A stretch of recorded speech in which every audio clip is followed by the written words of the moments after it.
कहानी की शुरुआत एक ऐसी दुनिया से होती है जहां एक विनाशकारी आपदा के बाद लाखों लोग ज़ॉम्बी बन चुके थे। इस आपदा के बीच आर नाम का एक ज़ॉम्बी एयरपोर्ट पर अपने बाकी साथियों के साथ घूम रहा था। उसे याद नहीं था कि वह कौन है, ज़ॉम्बी कैसे बना, एयरपोर्ट पर कैसे आया या उसका असली नाम क्या है। वह बस इतना जानता था कि उसका नाम आर से शुरू होता है, इसलिए सब उसे आर कहकर बुलाते थे। आर अक्सर अपनी और अन्य ज़ॉम्बीज की पिछली जिंदगियों के बारे में सोचता रहता था। एक दिन उसने बोनी नाम के खतरनाक ज़ॉम्बीज को देखा। ये ज़ॉम्बीज इतने भयानक दिखते थे कि वे किसी भी धड़कती चीज को पकड़कर नोच नोच कर खा जाते थे।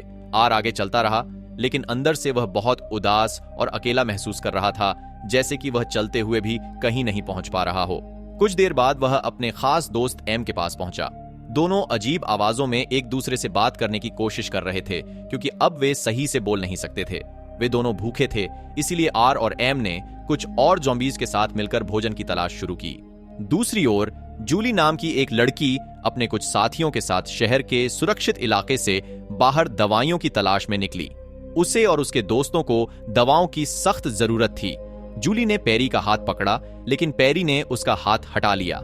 इसके बाद उन्होंने जूली के पिता कर्नल ग्रिगियो का एक वीडियो देखा, जिसमें उन्होंने कहा कि ज़ॉम्बीज किसी भी तरह की भावना महसूस नहीं कर सकते और न ही उनका खून बहता है, इसलिए बिना डर के उन्हें मारा जा सकता है। जूली, पैरी और उनके दोस्त एक लेबोरेटरी में दवाइयां ढूंढ रहे थे कि अचानक आर और उसके ज़ॉम्बी साथियों ने उन पर हमला कर दिया। पैरी ने आर पर वार किया, लेकिन उसे जान से नहीं मार पाया। तभी आर की नजर जूली पर पड़ी और उसे पहली बार किसी तरह की भावना महसूस हुई। जैसे ही आर जूली की ओर बढ़ा, पैरी ने उस पर गोली चला दी। इसके बाद आर ने पैरी को मार डाला। जब ज़ॉम्बीज किसी इंसान को काट लेते थे तो वह भी ज़ॉम्बी बन जाता था, लेकिन अगर ज़ॉम्बी किसी इंसान का दिमाग खा ले तो वह ज़ॉम्बी नहीं बनता। इसलिए आर ने पैरी का दिमाग खाना शुरू किया ताकि पैरी ज़ॉम्बी न बने। पैरी के दिमाग को खाने के बाद उसकी सारी यादें आर के दिमाग में समा गईं। आर को पैरी के बचपन और जूली से उसके पहले प्यार के बारे में सब पता चल गया। पैरी की यादों की वजह से आर जूली की ओर और भी अधिक आकर्षित हो गया। आर के मन में भावनाएं जाग उठीं, इसलिए उसने बाकी बचे दिमाग को अपनी जेब में छिपा लिया और जूली की ओर बढ़ने लगा।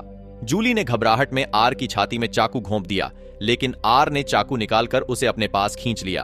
फिर उसने अपना ज़ॉम्बी खून जूली के चेहरे पर लगा दिया ताकि बाकी ज़ॉम्बीज को लगे कि जूली भी एक ज़ॉम्बी है। उसने जूली से कहा कि वह अब सुरक्षित है और उसे वहां से बाहर ले आया। जूली की दोस्त नोरा यह सब देख रही थी, लेकिन कुछ नहीं कर सकी, क्योंकि अगर वह कुछ करती तो उसकी भी जान चली जाती। बाकी ज़ॉम्बीज को लगा कि जूली भी उन्हीं में से एक है, इसलिए किसी ने उस पर हमला नहीं किया। आखिरकार जूली आर के साथ एयरपोर्ट तक पहुंची और फिर आर उसे अपने प्लेन में ले आया, जहां उसने अपनी पसंदीदा चीजें इकट्ठा कर रखी थीं, जिनमें कुछ सिंगर्स के रिकॉर्ड भी थे। आर ने उसे भरोसा दिलाया कि वह सुरक्षित है, लेकिन जूली अब भी बहुत डरी हुई थी। इसी वजह से वह चाकू पकड़े बैठी रही। तब आर ने उसे थोड़ी देर अकेला छोड़ने का फैसला किया और बाहर जाकर पैरी के बारे में सोचने लगा ताकि जूली के बारे में और जान सके। उसे पता चला कि पैरी जूली के पिता के सामने खुद को साबित करना चाहता था, और यह भी कि जब पैरी का पिता ज़ॉम्बी बन गया था तो जूली ने ही उसे गोली मार दी थी। इसके बाद आर वापस जूली के पास गया, उसे एक कंबल ओढ़ाया और गाना बजाया ताकि जूली को सुकून मिले। फिर वह उसके सामने बैठ गया और अचानक उसके दिल की धड़कनें फिर से चलने लगीं। अगली सुबह जब जूली ने कहा कि उसे भूख लगी है तो आर उसके लिए खाना ढूंढने बाहर चला गया। इस बीच जूली मौका देखकर वहां से भाग निकली। जल्द ही ज़ॉम्बीज का एक झुंड उसकी गंध सूंघते हुए वहां आ पहुंचा। अचानक आर वहां आया और उसने फिर से जूली के चेहरे पर अपना खून लगाया, उसे ज़ॉम्बी होने का नाटक करने को कहा। इसके बाद वह उसे प्लेन में वापस ले आया और उसे कुछ खाना दिया। यह देखकर जूली भी उस पर भरोसा करने लगी। तब आर ने उससे कहा कि जब तक बाहर का माहौल ठीक नहीं हो जाता उसे कुछ दिन यहीं छिपकर रहना होगा। लेकिन सच्चाई ये थी कि आर उसे भेजना नहीं चाहता था। जूली मान गई और बाद में वे दोनों एक कार में घूमने निकले। आर को यह कार किसी बेसमेंट में लावारिस पड़ी मिली थी, जिसे वह जूली के लिए उठा लाया था। जूली बहुत तेज गाड़ी चला रही थी और आर बस उसे देख रहा था। बाद में जूली ने आर को भी गाड़ी चलाना सिखाया। इस तरह आर ने धीरे धीरे इंसानों की तरह चीजें महसूस करना शुरू किया। प्लेन में वापस आकर वे गेम्स खेलते और गाने सुनकर समय बिताते थे। जूली अक्सर आर से बातें करती थी और उसकी बातों को सुनते सुनते आर भी थोड़ा बहुत बोलने लगा था। इस दौरान जूली किताबें पढ़ती, डांस करती और बाहर जाने के सही समय का इंतजार करती रहती। दूसरी ओर आर के दिल को धड़कते हुए कुछ दिन बीत चुके थे। एक रात जब आर ने पेरी के दिमाग का एक हिस्सा खाया तो उसे वह वक्त दिखाई दिया जब उसने पेरी को मारा था। बाद में जब आर को होश आया तो उसने देखा कि जूली फिर से भाग गई थी। वह तुरंत बाहर भागा और देखा कि जूली घास काटने वाली मशीन की मदद से जॉम्बीज का सामना कर रही थी। आर ने आगे बढ़कर जॉम्बीज से लड़ाई की और इस दौरान उसने अपने दोस्त एम को भी घायल कर दिया। तब एम ने कहा कि जिंदा इंसान उनका खाना है, लेकिन आर ने उसकी बात नहीं मानी और जूली को लेकर भाग निकला। उसी समय एक बोनी उनका पीछा करने लगा और जल्द ही बाकी बोनीज ने उन्हें घेर लिया। तभी एम मदद के लिए आया और अपनी गाड़ी से बोनीज को कुचल दिया। अब आर और जूली के पास कोई और विकल्प नहीं था, इसलिए वे एम की गाड़ी में बैठ गए। एम उन्हें बेसमेंट में ले आया और उसने आर से पूछा कि क्या वह जूली के साथ खुश रहेगा। इस पर आर ने जवाब दिया कि वह नहीं जानता। जल्द ही बाकी जॉम्बीज ने उन्हें घेर लिया। जूली डरी हुई थी, इसलिए उसने आर का हाथ पकड़ लिया। इस नए प्रेम को देखकर जॉम्बीज भ्रमित हो गए और आखिरकार उन्होंने आर और जूली को जाने दिया। जैसे ही वे दोनों गाड़ी में बैठे, बोनी ने उन पर हमला करने की कोशिश की, लेकिन बाकी जॉम्बीज ने उनका सामना किया। उधर जूली गाड़ी चला रही थी, लेकिन बारिश की वजह से उसे ठंड लगने लगी। उसने एक शहर में गाड़ी रोकी ताकि रात बिताने के लिए कोई घर ढूंढ सके। एक घर में जाकर जूली ने एक लैंप जलाया और आर अपनी पसंद की चीजें इकट्ठा करने लगा। तभी जूली को एक पोलरॉइड कैमरा मिला और वह आर की तस्वीरें खींचने लगी, क्योंकि उसे लगा कि शायद यह उसका आखिरी दिन हो सकता है। खाना खाने के बाद जब जूली ने आर से कहा कि वह उसके साथ कमरे में सो सकता है, तो आर थोड़ा हिचकिचाया और बिस्तर के पास जमीन पर लेट गया। इस दौरान एयरपोर्ट पर एम ने एक पोस्टर देखा जिसमें 2 लोग हाथ पकड़े हुए थे। यह देखकर उसे आर और जूली की याद आ गई और अचानक उसे अपनी पुरानी गर्लफ्रेंड की भी याद हो आई। इससे उसे कुछ महसूस हुआ और जल्द ही बाकी जॉम्बीज भी उस पोस्टर को देखकर कुछ महसूस करने लगे। उनके दिल फिर से धड़कने लगे, जिसका मतलब था कि अब बोनी उन्हें भी खा सकते थे। वहीं दूसरी ओर जूली ने आर का शुक्रिया अदा किया, क्योंकि उसने कई बार उसकी जान बचाई थी।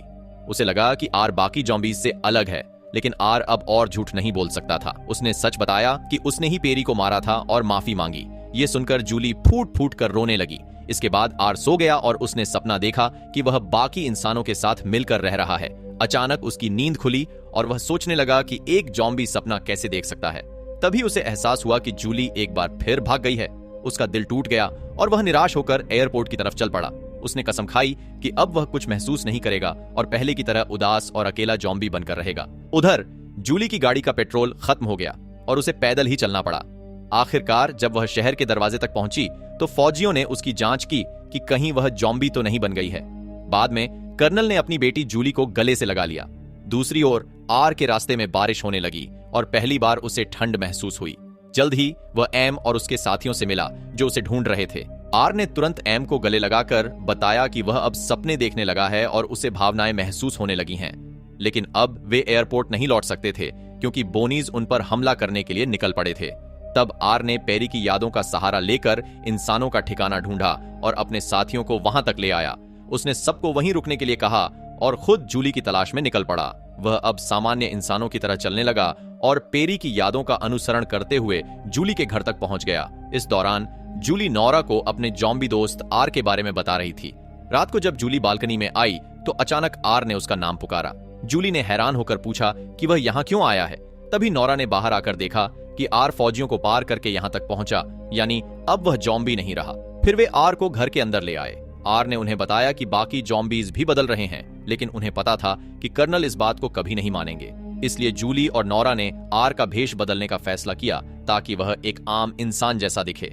आर ने नहाकर खून साफ किया और फिर जूली और नोरा ने उसके चेहरे पर फाउंडेशन लगाकर उसे और आकर्षक बना दिया। उधर हजारों की तादाद में जॉम्बीज और बोनीज शहर में घुस रहे थे।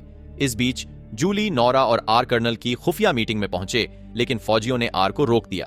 तब आर ने इंसानों की तरह बात करके खुद को बचा लिया। जूली ने कर्नल को समझाने की कोशिश की कि जॉम्बीज बदल रहे हैं और हमें उनकी मदद करनी चाहिए, लेकिन कर्नल ने इस पर यकीन नहीं किया। फिर आर सामने आया और जूली ने बताया कि आर ने हमेशा उसकी रक्षा की है। इसके बावजूद कर्नल ने आर पर बंदूक तान दी। इस पर नोरा ने कर्नल की कनपटी पर बंदूक तान दी और जूली आर को लेकर वहां से भाग निकली। जल्द ही वे एम से मिले और वहां हजारों जॉम्बीज की सेना खड़ी थी। तभी अचानक बोनीज ने हमला कर दिया और जबरदस्त लड़ाई छिड़ गई। इस दौरान जूली और आर भागने लगे और कुछ बोनी और फौजी उनके पीछे दौड़े। जब बोनीज ने फौजियों पर हमला किया और उन्हें खाने लगे तो एक जॉम्बी ने आकर बोनी को मार गिराया और फौजी की तरफ दोस्ती का हाथ बढ़ाया। फिर जब बाकी फौजी वहां पहुंचे तो उन्होंने देखा कि जॉम्बीज बोनीज से लड़ रहे थे और वे समझ नहीं पा रहे थे कि असली दुश्मन कौन है। तब एम ने उन्हें समझाया कि जॉम्बीज अब इंसानों के साथ हैं। इसके बाद जॉम्बीज और इंसान मिलकर बोनीज का मुकाबला करने लगे। इस बीच आर और जूली को बोनीज ने चारों तरफ से घेर लिया था और उनकी जान बचने का एकमात्र तरीका वहां से कूदना था। तब आर ने जूली को अपनी बाहों में लपेटा और उसे लेकर पानी में कूद गया। हालांकि उसका सिर जमीन से टकरा गया, लेकिन जूली पूरी तरह सुरक्षित थी। जूली ने तुरंत आर को पानी से खींचकर ऊपर ले आई और उसे चूम लिया।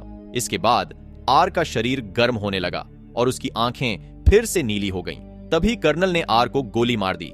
जूली ने तुरंत कर्नल को समझाया कि कुछ जॉम्बीज ने इंसानों पर हमला किया था, लेकिन अब कई जॉम्बीज बदलने की कोशिश कर रहे हैं। उसी समय उन्होंने देखा कि आर का खून बह रहा था।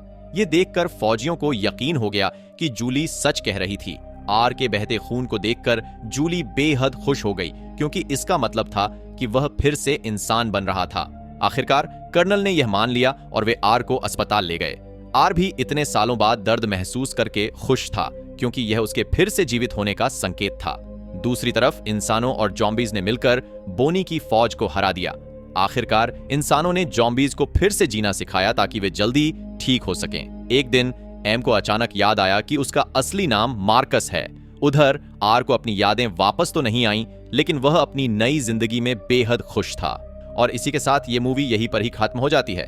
तो दोस्तों, आपको ये मूवी कैसी लगी प्लीज हमें कमेंट करके जरूर बताएं, और वीडियो अच्छी लगी तो प्लीज चैनल को भी सब्सक्राइब कर दें। थैंक यू दोस्तों फॉर वॉचिंग दिस वीडियोज।